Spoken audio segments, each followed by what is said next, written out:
body bags were whore lies. Who is this irresistible creature who has an insatiable love for the dead?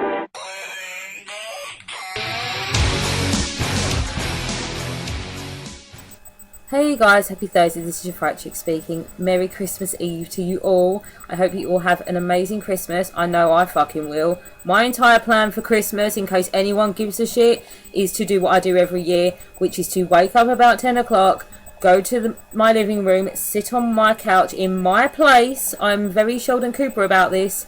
Matchmakers after 8, Pringles all around me, some sort of alcoholic beverage which I don't even want but gets shoved in my face at 10 o'clock in the morning, and then the Christmas TV comes on and I'm going to watch Elf and the Grinch, etc., and that is it, in my pyjamas all fucking day. That is what Christmas is about, people. So for all of you that actually have to do shit like travel and go see family members and actually get dressed on Christmas Day, I feel for you, but I'm sure you're going to have an amazing one. And think of me while I'm sitting there and don't have to do any of that shit. Okay, so the review. I am doing 2015's Paranormal Activity, The Ghost Dimension, or just Ghost Dimension. It's a cool title, I like it. Now, if any of you have actually watched any of my other videos, or in general, I have mentioned this a few times, I'm not a fan of these films. I think it's a shitty franchise, but I had this on the other day, I had it in the background, I did pay attention, so I do know what this, like, what happened and shit and all about it. But like I said, I had it in the background and it was okay. So this is going to be a bit of a meh review.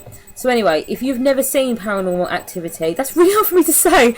Paranormal Activity, you've never seen any of them. This is the 6th movie. Okay, now I have seen the first 3. I did not watch 4. I did not watch the marked ones, which was 5. But I have now watched the 6th one. But I don't think I even needed to see 4 and 5 because this is kind of a standalone, even though it does revert back to the original trilogy-ish.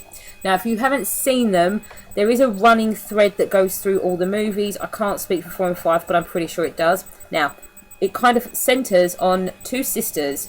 In the first movie, we follow Katie, and the whole thing is found footage. They're all like that. This one was. They're all found footage, and it is basically about a demonic entity which does get named Toby at some point, and how it has followed these girls throughout their life, and it's kind of like they've been marked, and as they grew up, etc., they forgot about it, but it's followed them. So we get a lot of jump scares in this film. There's stuff like creepy noises, all that kind of stuff. But the reason I don't like the franchise is because I have seen the first 3 and not much actually happens.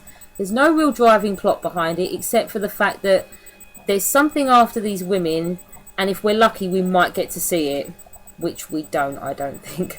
So anyway, first movie we follow Katie, second movie we follow Christy, and then the first movie's events at the end bleed into it. The third movie we go back in time and follow them as children and sort of see where it came about, the whole demonic entity thing following them.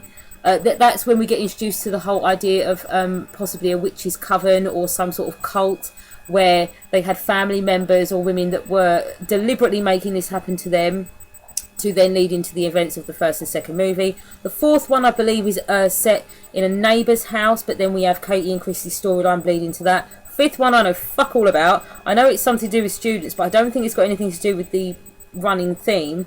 The 6th one does, okay? This one does have to do with Katie and Christy. Now, they're not in it, okay? But it does have to do with them. We follow a family of 3. We have a mum and a dad, and we have a little girl called Layla. I think she's like 5 or something. I think at some point they said in the film that she was 3 years old. There's no fucking way that kid was 3, okay? That kid was about 6. So, it's literally just the same thing. Camcorder, we're following, you know, like going through the rooms and like, hey, this is my wife, hey, this is my daughter, that kind of thing. Now, they have their uncle, Layla's uncle, I think it's the dad's brother. He comes to stay for a bit, so we get introduced to him. And then there's another girl walking around, I think her name is Skylar. I'm not sure if she's the babysitter or something. I don't think she's related to the family, but she's there as well. I think they just needed to get fucking characters in this film. So, we're just following them doing their thing like we do with all the other movies. Now, this is a new house that they're living in. I think that's why they're trying to record things.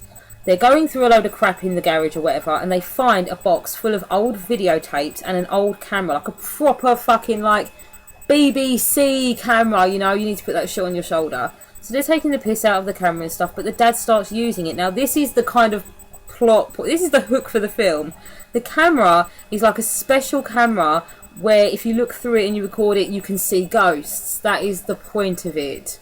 Now there's a very slight haze over the screen when they're using this camera, and I must admit the effects of when he's noticing paranormal activity, oh my god, I said it. I really wanted to do a Superman thing about a WAB t-shirt reference, but I am wearing SpongeBob and he says hello. So yeah, so they're filming and you get some cool effects, and it takes them a really fucking long time to figure out that there is something going on that is affecting their family. But pretty much straight away they're like, holy shit, there's ghosts. There's totally ghosts in this house. Now obviously they believe that the tape and the camcorder itself belong to the previous occupants, which we then find out not too long into the movie that the previous owners of the house were people that had Katie and Christy as children living there. It's like the cult leader's house or something, and they start watching the videos and realising that Layla is acting very strange. She's obviously, I don't think they think she's being possessed, but you know, they do get a priest involved at some point. It's very, very close to like the first few films, you know, the whole setup, almost acceptance, weird shit happens, complete acceptance, get the fucking priest in, get out. That's literally the whole film, okay? But like I said, it was enjoyable. I didn't mind it. I didn't think it was an absolutely terrible film. I do love found footage, so that always gives it big plus points for me. But the whole plot of, you know, the family finding the camcorder, filming shit, seeing a few weird kind of, it's kind of like like really shitty version of Insidious meets Paranormal Activity. And then Layla starts acting weird, and they realise that she's talking to a guy called Toby. From the tapes, they realise that Katie and Christy also talked to something called Toby. They kind of work it all out, and then they go, oh my god, you know, this woman did this, and, you know, it's the house, it's their house, and there's ghosts here, and they want our daughter. And then it's like a race against time to make sure they can get rid of it. That is the whole thing. Like I said, the effects were quite cool. I'm going to end this here, but the effects were good.